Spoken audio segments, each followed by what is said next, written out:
శ్రీమాత్రే నమః.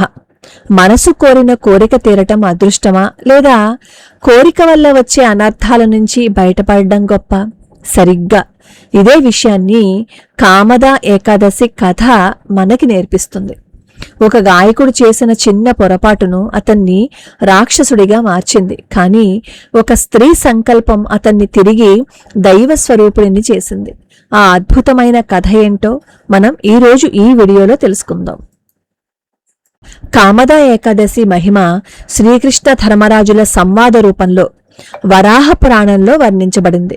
ఒకసారి ధర్మరాజు శ్రీకృష్ణుడి దగ్గరికి వచ్చి, వాసుదేవ, చైత్రమాసంలో శుక్లపక్షంలో వచ్చే ఏకాదశిని గురించి వివరించండి, అలాగే అది పాటించే విధానాన్ని, దానివల్ల కలిగే లాభాలను వివరించండి అని చెప్పి అడిగినప్పుడు కృష్ణ పరమాత్మ ధర్మరాజుకి సమాధానమిస్తూ, పురాణలిఖితమైన ఆ ఏకాదశిని గురించిన వర్ణనను సావధానంగా విను.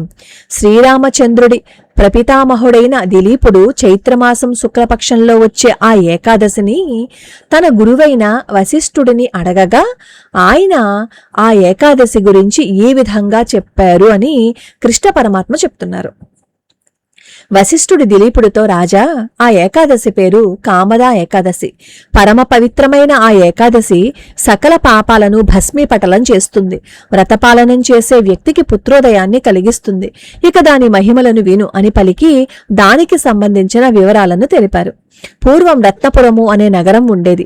అత్యంత వైభవోపేతమైన ఆ నగరాన్ని పుండరీకుడు అనే గంధర్వరాజు పరిపాలిస్తూ ఉండేవారు. గంధర్వ కిన్నెర అప్సరసులు ఆ నగరంలో నివసిస్తూ ఉండేవారు. ఆ నగరంలో లలిత అనే సౌందర్యవతి అయిన అప్సరస లలితుడు అనే సుందరుడైన భర్తతో కలిసి నివసిస్తూ ఉండేది. అతడు గంధర్వుడు. పరస్పర ప్రేమతో విహ్వలులై ఉండే ఆ జంట తమ భవ్యమైన భవంతిలో నిత్య కేళిలో ఉండేవారు. క్షణకాల వియోగాన్ని కూడా వాళ్లు భరించలేకపోయేవారు.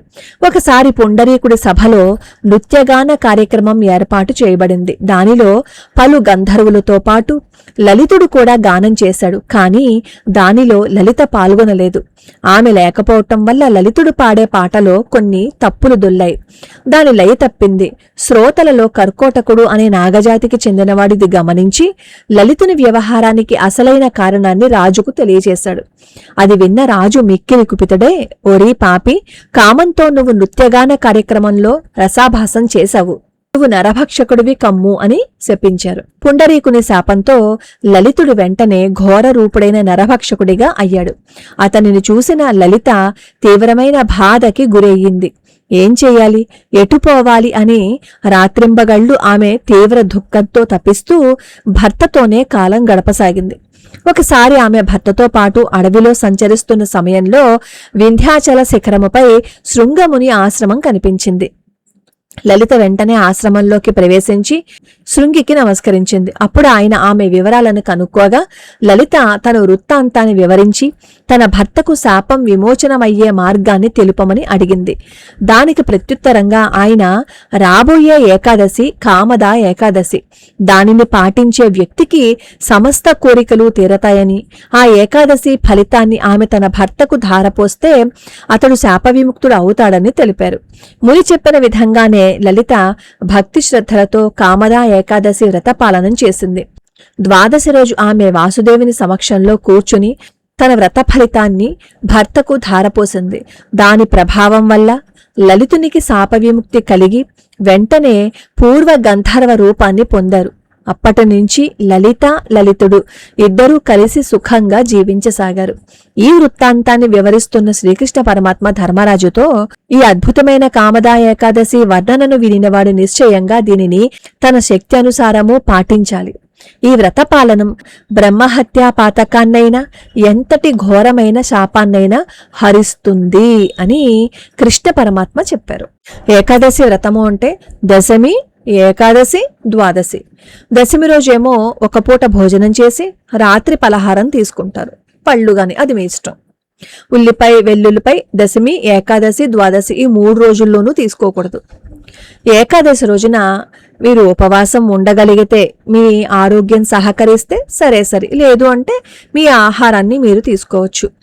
ద్వాదశి రోజున తొందరగా పారణ చేసేయాలి. ఆ రోజు సద్బ్రాహ్మణుడికి స్వయం పాకాన్ని సమర్పణ చేయాలి.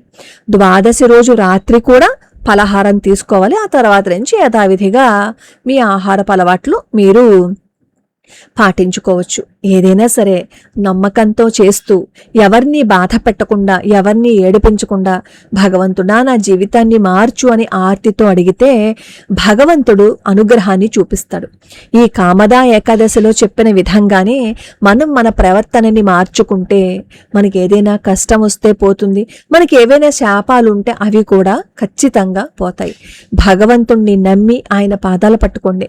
మన కష్టాలు, మన బాధలు ఇవన్నీ తీర్చగలిగిన వాడు ఆయన ఒక్కరూ మాత్రమే.